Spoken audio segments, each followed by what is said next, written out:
안녕하십니까. 거꾸로 투자하는 쇼킹 부동산입니다. 인덕원 20억 원리를 알아야 웃는다 시작해보겠습니다.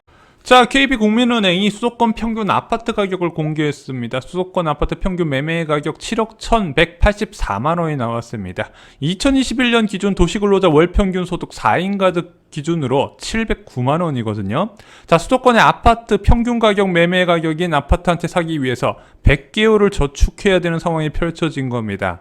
자, 수도권 말고요, 서울 아파트 평균 매매 가격은 11억 원을 돌파를 했습니다. KB부동산에서 발표한 자료를 보면요, 4월 기준으로 11억 1123만 원이었습니다. 최근 발표 기준으로 보면 11억 5천 수준까지 올라갔어요. 아까 도시근로자 월평균 소득이 709만 원이라고 말씀드렸는데, 자, 서울의 아파트 평균 매매 가격 하나 살려고 그러면은 13년을 저축해야 됩니다. 한 푼도 쓰지 않고요.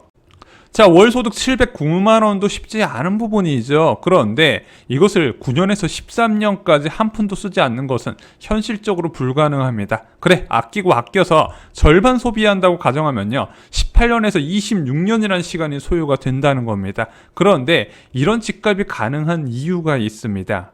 자, 아파트는 거주를 위한 필수재이면서 투자자산이라고 강조를 드렸습니다. 자, 무주택자들만큼 투자자들도 과연 사기 어려울까? 그 부분도 보셔야 된다는 거죠. 서울 아파트 평균 매매 가격 아까 11억 원을 돌파했다 말씀드렸습니다. 자, 그런데 투자로 살 땐 좀 이야기가 달라져요. 왜? 서울 아파트 전세가율이 56%를 차지합니다. 10억 매매가면요, 전세 가격이 5억 6천 한다는 얘기예요. 그럼 11억 아파트를 투자할 때 4억 8,400만 원 정도의 현금이 필요합니다. 대략 5억 1천만 원 정도만 있으면 되는데, 자, 여기서 추가로 1억 정도 신용대출을 받으면은 4억 1천만 원 정도면 11억 아파트 매수가 가능하더라. 전체 투자 자산의 37% 현금만 있으면 가능하다는 부분이에요. 자, 이것도 부부 맞벌이가 소득이 있을 경우에는 자기 투자 자금이 더욱더 줄어들게 됩니다. 왜? 부부가 각각 신용대출을 일으킬 수 있기 때문이죠. 그래서 야, 저런 비싼 아파트 누가 사나 싶어도 생각보다 투자자 접근이 용이하다는 겁니다.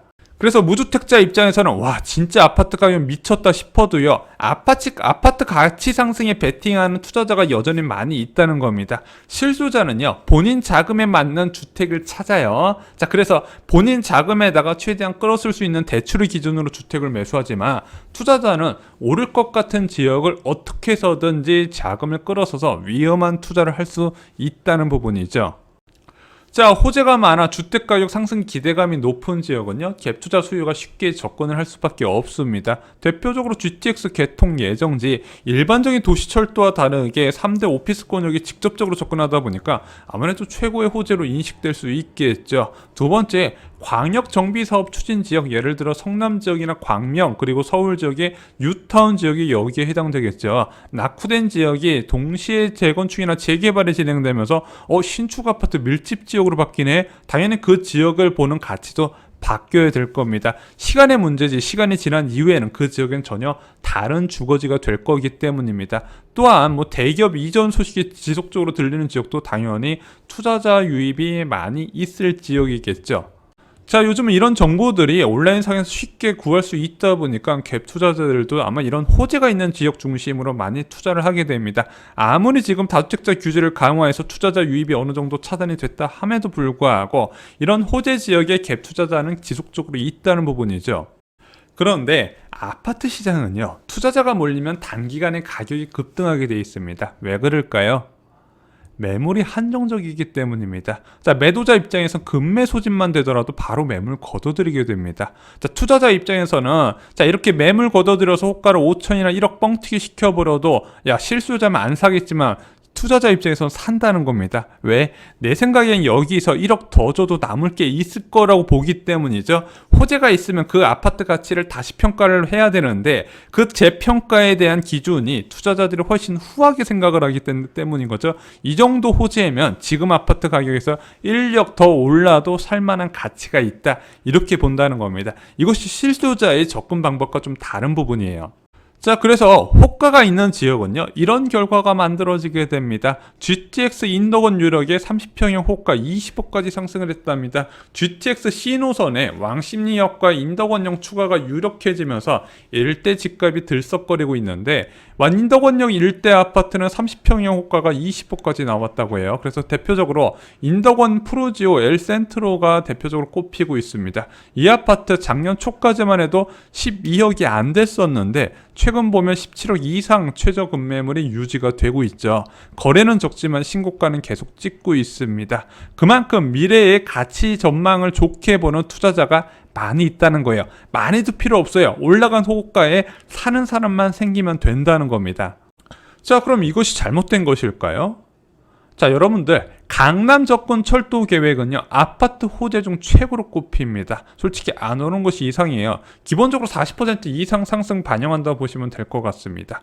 문제는 이 오르는 것이 과연 계획 발표 시점에 모두 반영하는 것이 맞냐 이거죠. 자, 그럼 호재를 반영한 현재 아파트 가격의 적절성 문제가 나오게 되는 겁니다. 그런데 이런 호재를 반영한 아파트 가격은요, 그 당시 유동성 환경과 밀접한 연관이 있어요. 왜냐면은 투자자는 시장 유동성 환경을 보고 접근한 경우가 대부분이거든요. 자, GTX C노선 언제 완공될까요? 한 10년 잡으셔야 됩니다. 그런데 10년 뒤 호재를 반영하면서 50% 가까이 올랐다면 이해가 안 되시죠? 그런데 지금 금융 환경, 유동성 환경에선 가능하다는 겁니다. 왜냐? 예금금리가 이렇게 낮기 때문이죠. 12억에서 16억까지 수직적으로 올라갔고 17억의 호가가 형성되어 있습니다. 현재 예금금리 0.7%죠. 10년 동안 이것을 은행에다 넣어놓는다고 생각했을 때 10년 뒤에 세후 수령액이 12억 7천만 원 정도밖에 안 됩니다. 돈의 가치가 바닥이기 때문에 이렇게 단기에 호재를 반영하면서 가격이 올라가고 적지만 투자자가 유입되는 게 가능하다는 부분이죠. 자, 현금의 가치 불신을 가진 투자자가 많다는 것은 현재 유동성 환경에서 어찌 보면 당연한 겁니다. 그것을 근거로 전문가들이 하반기에도 집값 오른다고 말할 수밖에 없는 거예요. 그러다 보니까 호재의 단기 급등하고 적은 거래량에도 지속적인 신고가 행진이 나온다는 부분, 지금 유동성 환경에서 어쩔 수 없다. 그래서 저희가 계속 말씀드렸던 게 돈의 가치가 올라가지 않는 이상 이 부동산 시장 불안은 지속될 거다 언급을 드렸습니다.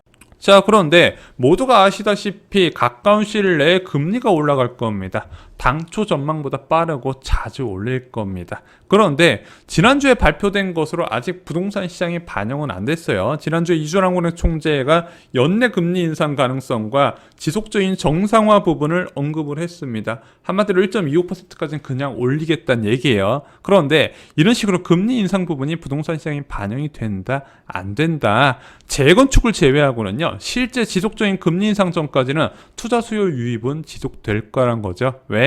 금리 인상 한다는 이야기는 있지만 그거에 대한 불신은 지속될 거고, 실제 기준금리가 올라서 예금금리가 오르는 거 볼 때까지 부동산 시장은 좀 느리게 반영할 수 있다는 겁니다.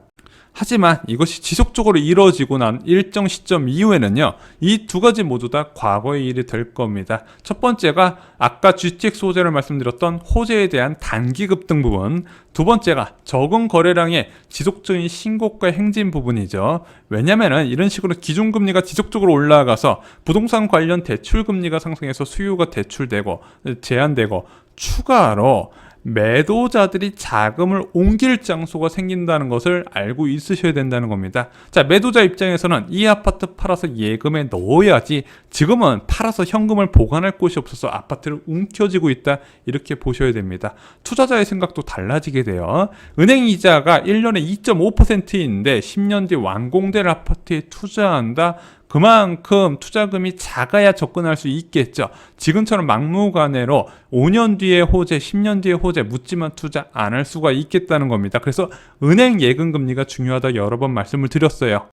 자, 쇼킹 부동산에서 쉽게 요약해드리겠습니다. 현재 부동산 시장의 특이한 상황은요, 시간이 답이라는 겁니다. 그런데 그 남은 시간이 계속 줄어들고 있습니다. 길어야 7개월 정도인 것 같는데 더 빠르면은 5개월 정도면은 가능할 것 같습니다. 자, 이런 얼마 남지 않은 시간에 위험한 모험하지 않으셨으면 좋겠습니다. 지금은 몰라요. 금리가 변해보고 채권금리와 예금금리가 올라갔을 때 그 변화를 생각하신다면 절대 지금 위험한 생각 못 하실 겁니다.